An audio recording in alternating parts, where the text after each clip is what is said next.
Bom dia, nono ano. Vamos a uma pequena videoaula sobre grandezas, tá?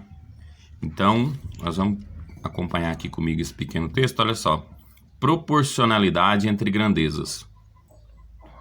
Definimos por grandeza tudo aquilo que pode ser contado e medido, como o tempo, a velocidade, o comprimento, o preço, idade, temperatura, entre outros. Então, essa definição de grandeza explica tudo aquilo que é grandeza. Claro, não é só isso, tem muito mais coisas, né? Grandeza é aquilo que é compreensível, aquilo que é medido, aquilo que é palpável. Então, olha só os exemplos aqui, ó. O tempo, né? Como é que a gente mede o tempo? Em minuto, em segundo, em horas, em dias, né? Em meses, anos. Como é que mede a velocidade? Em quilômetros, quilômetros por hora, quilômetros por segundo, distância, né? Comprimento, tudo isso pode ser medido. Então, isso é grandeza, né?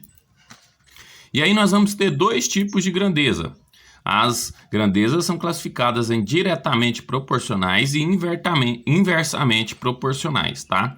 Então, vocês têm uma outra videoaula aí que vai dar mais detalhes. Eu vou focar em duas etapas que há muita confusão, que é a diferença entre grandezas diretamente proporcionais e as inversamente proporcionais, tá? Então vamos lá. O que é a grandeza diretamente proporcional?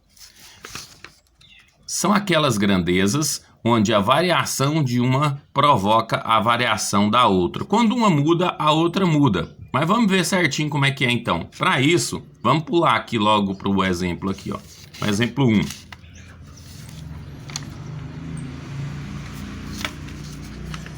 Se 3 cadernos custam R$8, olha aqui, ó, cadernos, 3 cadernos custa R$8.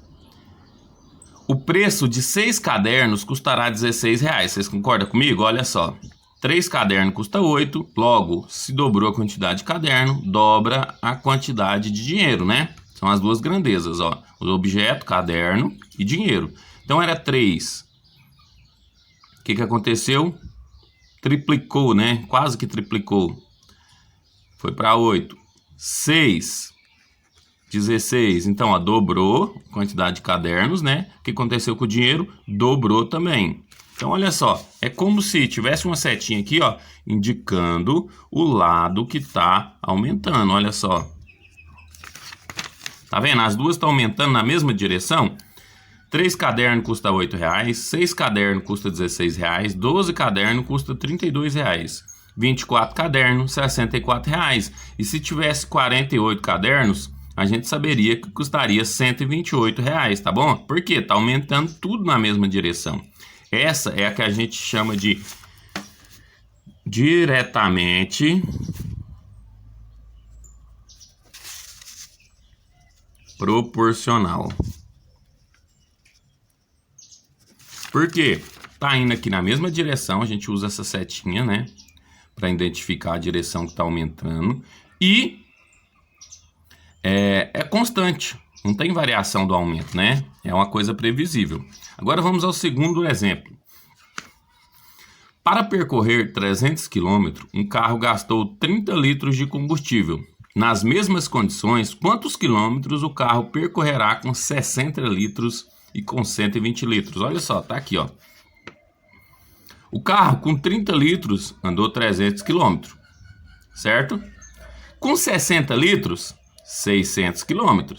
Com 120 litros, 1.200 km. O que tá acontecendo, ó?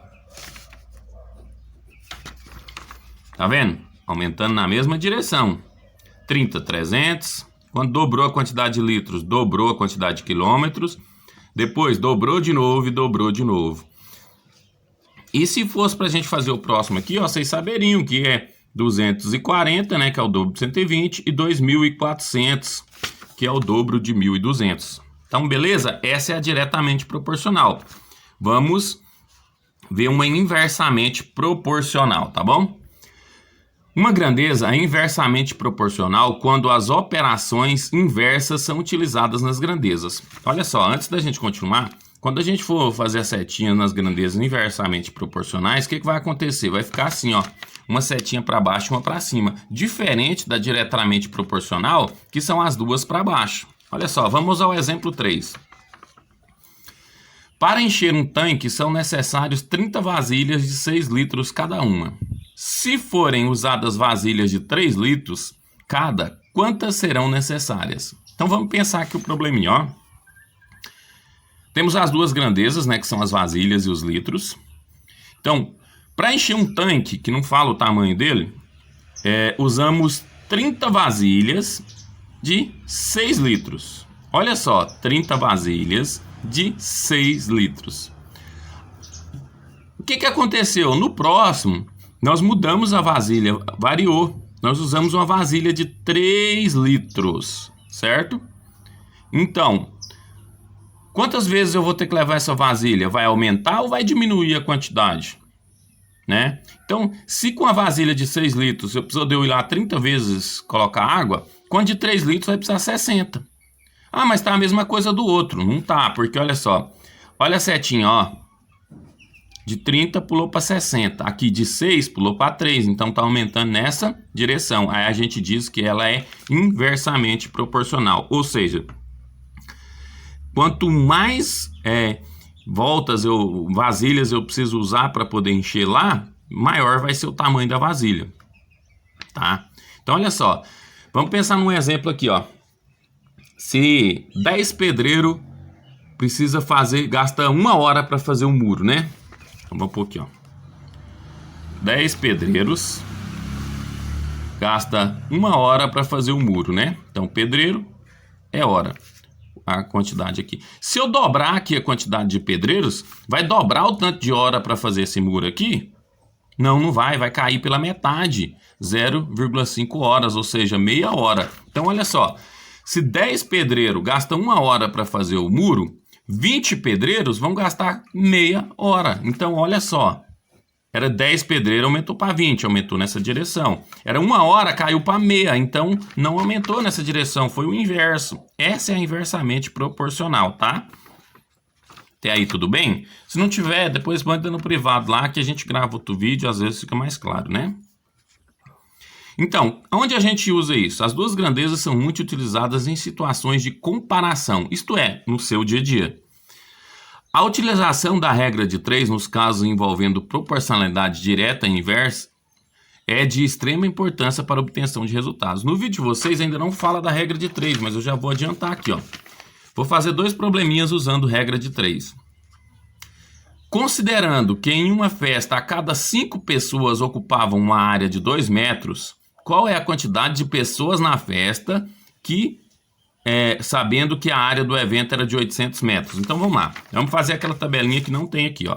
Então nós temos pessoas, né? E nós temos área, né? Essa área é o espaço, tá? Espaço que a pessoa ocupa. Então, ó, lá no início do problema fala assim, ó. 5 pessoas ocupa 2 metros quadrados. Então, ó, contando a tabelinha. Qual é a quantidade de pessoas, qual era, né? Ó, vou marcar aqui que isso aqui é importante. De pessoas na festa, sabendo que a área do evento era de 800 metros quadrados. Então, ó, aqui eu tenho a área de 800 metros pessoas. A pergunta é, qual era a quantidade? Então, se qual era é um número que eu não sei, a gente coloca X. Então, olha só. 5 pessoas ocupam a área de 2 metros quadrados. X pessoas ocupam a área de 800 metros quadrados. Agora que vem... Por que a gente tem que saber se é direto ou inversamente proporcional? Vamos pensar aqui, ó. Desse lado tá fácil, né? De 2 pulou para 800, então tá aumentando nessa direção. Agora, olha só. Aqui, 5 pessoas. O X, observando problemas. O X vai ser maior ou menor que 5? Se 5 pessoas ocupam a área de 2 metros quadrados, quantas pessoas ocupam a de 800? Eu não sei quantas pessoas, mas eu tenho certeza que vai ser mais do que 5, né? Então, essa é diretamente proporcional. Quando é diretamente proporcional, para mim saber o valor, basta eu multiplicar cruzado aqui, ó, tá? Então, ó, 2 vezes x, né? Começa sempre pelo x, viu? Ou x vezes 2, 2x. 5 vezes 800, 5 vezes 8, 40, né? Fica 4.000. 5 vezes 800, x é igual a 4.000 dividido por 2. X é igual a 2.000 pessoas. Que legal, tá vendo? Essa é a diretamente proporcional e é nisso que é usado, tá vendo? 2.000 pessoas vão ocupar uma área de 800 metros quadrados. Vamos ao segundo problema. Então, ó, temos, se abrirmos 6 torneiras, sabe-se que enche um tanque com água em 22 minutos. Agora, abrindo 4 torneiras apenas, qual é o tempo que leva para ficar cheio o tanque, né? Então, vamos lá. Temos 2 grandezas, são as torneiras, né? Objetos que a gente pode contar. E um tanque, né? Ou melhor, o tanque não é a grandeza, é o tempo que é a grandeza. Vou pôr aqui embaixo, aqui, ó. Torneira e tempo. Tempo que leva para encher o tanque, né? Então, olha só. 6 torneiras enche um tanque de água em 22 minutos. Olha que legal. Agora, abrindo 4 torneiras, um pouco aqui debaixo de torneira, sempre debaixo de torneira, tempo debaixo de tempo. Se eu abrir 4 torneiras, vai levar quanto tempo? Qual é o tempo? Então, a gente já sabe, tá perguntando qual é o tempo. A gente coloca o X aqui, né? E aí a gente vai pensar, ó. Aqui a gente já sabe que aumentou nessa direção, né? Foi de 4 para 6. E aqui, ó. Se 6 torneiras demorou 22 minutos, eu diminuí a quantidade de torneira, o que vai acontecer com o tempo? Ele vai diminuir ou aumentar? Isso mesmo, o tempo vai aumentar. Se tem menos torneira jogando água, então o tempo vai aumentar, olha só. Então aqui vai ser maior que 22. Então, ó, porque se diminuiu a quantidade de torneira, automaticamente cai menos água. Se cai menos água, não vai demorar mais 22 minutos, vai demorar 30, 40, vai aumentar o tempo. Então, ó, inversamente proporcional. O que a gente faz para consertar isso aqui para a gente resolver na regra de 3? Você tem que pôr as 2 setinhas para a mesma direção. Então, você inverte, né? Vou inverter aqui, ó. Não vou pôr as grandezas aqui, ó. Vou só inverter, tá? Agora, olha só que legal. Agora, a setinha que estava aqui para baixo, ela tá para cima, né? Inverti. Então, só multiplicar cruzado. 4 vezes x, 4x. 22 vezes 6 dá 132. X é igual a 132 dividido por 4, né? X é igual a 33 minutos. Então, olha só. 6 torneiras demora 22 minutos. 4 torneiras demorariam 33 minutos, tá bom? Então, pessoal, tenha muita atenção. Faz esse joguinho aí com as setinhas, que é a maneira mais fácil de você saber se é direta ou inversamente proporcional. Tem outra videoaula de uma professora aí do YouTube, que foi enviado pra gente, também muito legal. Então, assim, ó, caprichem nas anotações que vocês fazem sobre essa videoaula, que depois facilita muito, viu? Tá bom? Até a próxima, pessoal!